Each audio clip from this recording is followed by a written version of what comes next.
le sommet de la bataille, c'est le sélectionneur de Lyon. Mais les Lions, ce n'est pas le football camerounais.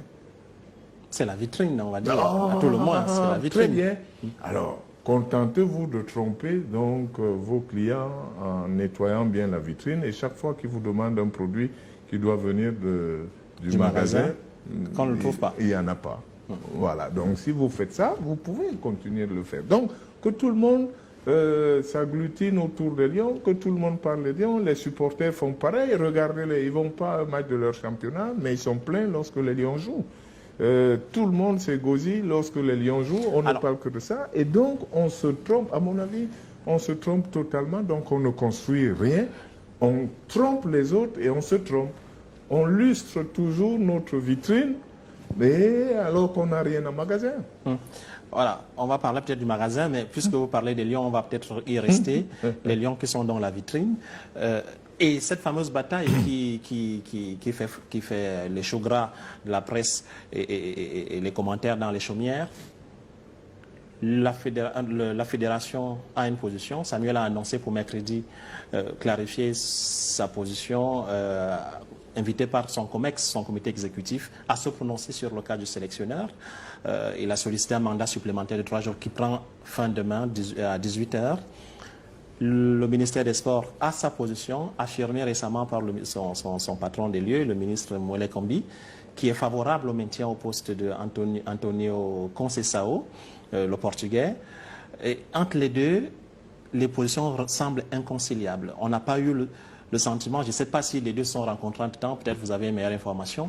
Qu'est-ce qui peut se passer? Est-ce que vous pensez que Samuel Eto'o peut prendre sur lui d'annoncer un nouveau sélectionneur demain ou après-demain, en opposition avec la position du ministère? Non, ça j'en sais rien. Je ne sais pas du tout ce qu'il va faire, comment il va le faire, quand il va le faire. Mais je sais que il est néfaste que le Cameroun parle de, comme on dit, de plusieurs bouches. Donc, c'est ça au moins, oui, c'est dramatique, vraiment dramatique.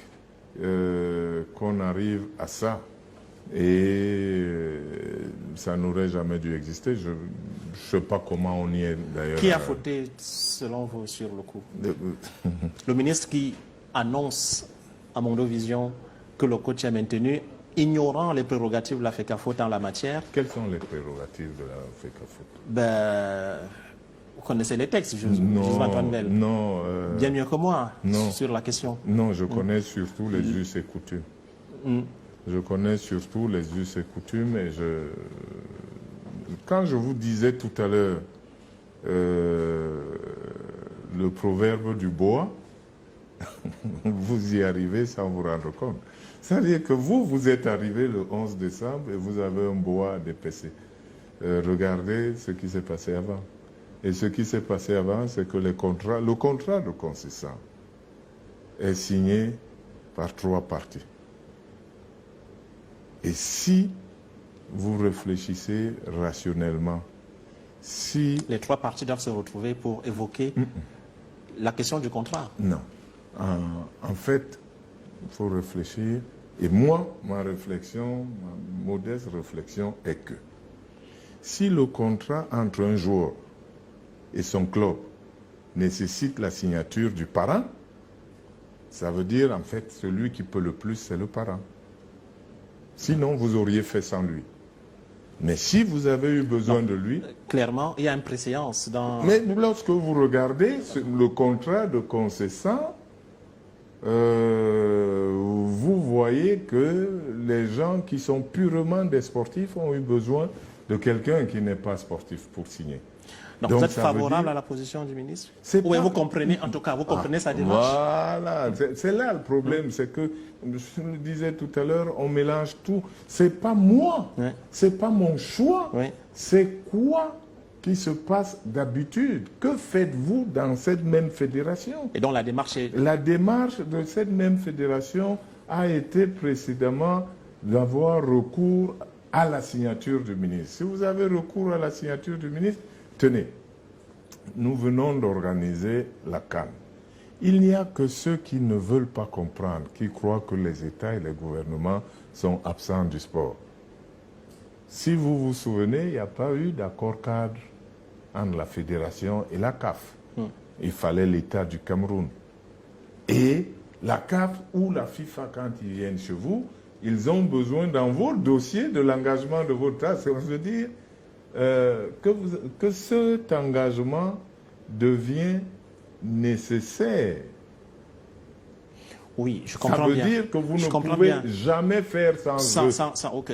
Voilà. Mais est-ce que le gouvernement, donc le ministère des Sports, peut lui aussi, de manière tout à fait isolée, décider de la prorogation du contrat de sélectionneur sans au moins consulter la fédération sur la question? Je n'ai pas besoin d'entrer dans leur cuisine. Je ne sais pas s'ils en ont parlé. Mais si vous saviez que le dernier mot revenait à un tel, s'il a le dernier mot, je vous ai dit qu'il peut le plus, peut le moins. Et la position de Joseph-Antoine Bell sur la question, quelle est? Non, je n'ai pas de position. Si, pourquoi vous voulez que je sois concerné? Moi, je ne fais jamais ancien rien. lion indomptable, figure emblématique du football camerounais. Qui ne me donne absolument aucun statut. Oui, vous devez avoir une opinion quand même sur Antonio Conceição. Mais non, la CAN qu'il vient de faire. Vous êtes favorable à son maintien ou pas? C'est la question. Si vous voulez poser la question ici, on peut réfléchir ensemble. Moi, j'aime bien quand on réfléchit ensemble pour trouver les choses. J'ai dit tout à l'heure que j'ai parlé du boa et je vous ai parlé de la pagaie. Eh bien, si je prends cette canne, le boa, c'est quoi? C'est qu'est-ce qui s'est passé la canne précédente? La CAN précédente, quelle était votre position quand on a été éliminé? Non, huitième de finale. Oui, éliminé à part au Nigeria, oui. En huitième de finale. On a été éliminé en huitième de finale. Pour chaque Camerounais qui veut donner son avis sur Conceição, il faut qu'il se rappelle quel était son avis quand le Cameroun a été éliminé en huitième de finale. C'est comme ça. Vous regardez et vous copiez. Et donc, dans une réflexion logique, simplement logique, pas affective, pas subjective, le Cameroun passe du pied de résultat d'être éliminé en huitième de finale à celui d'être troisième. Mais la mission assignée à ce sélectionneur, c'était bien de gagner la CAN au Cameroun. Non, je ne sais pas. Moi, je ne... si c'était marqué, c'est à eux. Ceux qui ont marqué ça peuvent très bien... Oui, donc, ils peuvent. Définitivement, Joseph-Antoine n'a pas l'opinion sur la question de l'entraîneur. Je vous ai parlé de... Vous me demandez les opinions individuelles. Donc, je dis, pour être honnête, la correction, la rectitude veut que ce que vous avez fait quand il fallait juger le travail de ceux éliminés en huitième de finale, que ceux qui ont demandé ou le maintien ou l'éviction de l'encadrement éliminé en huitième de finale jugent la position d'aujourd'hui par rapport à cela. C'est tout. Moi, je n'ai pas d'opinion. C'est vrai que je vous ai connu plus tranchant. Mais plus tranchant quand j'avais des éléments. Je ne suis ni de la fédération ni du ministère. Vous voulez que je leur donne des leçons? Oui, mais Joseph-Antoine Bell n'est pas n'importe qui. Je dis que c'est un propos qui peut participer à éclairer, à comprendre cette situation. Bon, l'autre question. Vous venez de dire quelque chose. Je participe à éclairer. Et c'est ce que je fais en donnant. Je ne prête pas mon opinion aux autres. Très bien. Alors, l'autre question, toujours sur la question du sélectionneur, c'est l'éventualité ou bien le souhait exprimé par de nombreux Camerounais de voir nommer un national. C'est une expérience qu'on a déjà expérimentée quelques fois, mais là... Vous savez très bien que ce qui s'est pratiquement toujours passé chez nous, c'est que quand on crée un poste, tout le monde est d'accord sur la création du poste. Une fois que le poste est là, les batailles commencent et on vous apporte l'équilibre, le machin, le mi, le là, et puis à l'arrivée, on confie le poste au moins compétent. Ne faites pas, parce que les Camerounais font comme si, quand on vous dit « Oh, on veut un footballeur, on veut ceci », comme si ça n'a jamais existé, sauf que vous n'avez jamais eu le courage de donner à celui qu'il faut. Il ne faut pas oublier que des Camerounais ont géré l'équipe nationale. Ça a été catastrophique. Certains ont démissionné et tout ça. Donc, parce que vous ne les aviez pas bien choisis. Donc le problème, moi, personnellement, je ne me présenterai pas. Joseph-Antoine Bell, est-ce qu'il y a aujourd'hui des compétences au Cameroun pour... Je suis le premier compétent, je ne vais pas parler pour les autres. Ok. Mais je ne suis pas compétent comme Camerounais. C'est ça le problème. Je ne me présente pas comme... Il n'y a pas de compétents comme Camerounais. Il y a des gens compétents ou pas. Donc il faut arrêter. Celui qui est compétent comme Camerounais, il va dans son village.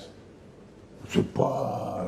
la question, c'est les Camerounais veulent un Camerounais à la fédération, à la tête des des Lions. Déjà eu et ils ont échoué. Peut-être pas les plus compétents, je comprends ces discours. Oui, mais il faut arrêter. Il y a eu des Camerounais. Moi, j'entends dire beaucoup de choses qui ne tiennent pas la route. C'est comme là, de dire il faut un footballeur, Non, il faut un footballeur compétent. Il faut un Camerounais compétent. Il faut arrêter. Et ce n'est pas le fait d'être Camerounais qui vous rend compétent. Est-ce que vous êtes candidat, vous Non, c'est pas... J'ai déjà dit plusieurs fois que ça ne se passe pas comme ça. D'accord. C'est pas vous. Je n'ai jamais vu. J'entends toujours ces questions-là quand on veut noyer le poisson. On vient vous demander est-ce que vous êtes. Est-ce que ça se passe comme ça? Oui, Non, mais on fait souvent des appels d'offres. Voilà, des appels d'offres. Non, dans les autres pays. Des shortlists et tout ça, où les gens candidatent. Mais je vais vous dire, non, justement. C'est ça qui crée toutes les magouilles qu'il y a. Le football est une affaire, une activité restreinte dans laquelle tout le monde se connaît. Il n'y a pas de candidate ou d'appel à candidature pour être la fiancée de M. Issomba. M. Issomba sait qu'il a besoin de se marier et c'est lui qui prospecte et c'est lui qui connaît les filles pour lesquelles il a quelque chose et qui va les observer. Dans le foot, les histoires de candidature, je n'ai jamais été candidat à jouer dans aucun club. Mais j'ai joué dans beaucoup de clubs. Ça veut dire que c'est le club. Les clubs sont venus vous chercher. C'est le club qui dit, voilà le profil que je recherche. L'histoire des candidatures que vous faites, parce que c'est un marché, effectivement, vous traitez l'affaire comme si c'était un marché. Et ça se passe comme dans les autres marchés. C'est-à-dire avec des bakchiches ici, avec des rétro-commissions par là, avec des machines. Non. Ailleurs, ça ne se passe pas comme ça. Vous avez déjà entendu que l'équipe de France, l'équipe d'Allemagne, l'équipe d'Italie a lancé un appel à candidature pour sa sélection. Vous avez entendu que le Real Madrid, l'Olympique de Marseille, le Paris Saint-Germain ou Manchester City a lancé un appel d'offres pour le poste de... Et donc, demain, si on vous appelait, si on estime que vous êtes qualifié... Non, arrêtons la fiction. Revenons à la réalité. Parlez-moi de la réalité. Donc, je veux dire, si demain, vous avez, monsieur le président de la fédération... Vous avez le pouvoir... consulte. Non, vous n'êtes pas président de la fédération. Vous avez le pouvoir de m'inviter à votre émission. Vous m'avez appelé, je suis venu. Parlons de ça. Laissez le rôle des autres. Que chacun reste à sa place, mais que chacun fasse correctement son travail. Est-ce que vous parlez depuis que vous lui avez apporté votre soutien à Samuel Evou? Est-ce que nous nous parlions avant? Donc, il n'y a aucune anomalie. Ce n'est pas le... Je ne sais pas, moi. Donc, c'est pas... Le débat, je ne sais pas si le débat est là. Non, je veux savoir si depuis 2 mois, est-ce que vous vous êtes parlé? Est-ce que vous a consulté? Non. Ah bon? Non. Non. Là aussi, bon, vous m'avez connu plus tranchant, je crois que là, j'ai coupé. Oui. Parce que ça dépend de moi. Ouais. Non, il ne m'a pas consulté. Donc, pour écrire la lettre, il ne m'a pas consulté. Je vais même vous dire mieux. Il faudrait que vous le sachiez. Vous me donnez beaucoup de pouvoir. Mais si ça n'avait pas été Radio France Internationale, j'aurais vu tous les matchs de mon village au cas où Eneo me l'aurait permis. Voilà. Je n'ai pas été invité au stade par aucune de nos instances.